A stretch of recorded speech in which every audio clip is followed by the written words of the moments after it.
Ito po yung lote. Dito po yung 95 square meter. Binibenta ko. 95. Diyan, mula dyan hanggang dito. Yan hanggang. Tapos ang isa nandun sa kabila 100 square meter. May daanan po dyan. Right of way. Ito po, ang lapit po sa kalsada. Ito na, kalsada.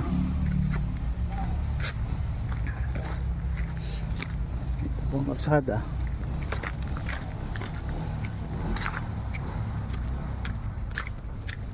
Ayan, ito po, highway. Diba? Walking distance lang. Ang lawak ng highway. Ayan po lote, doon lang lote. Kung sino po may gusto, PM lang po. Diyan lote.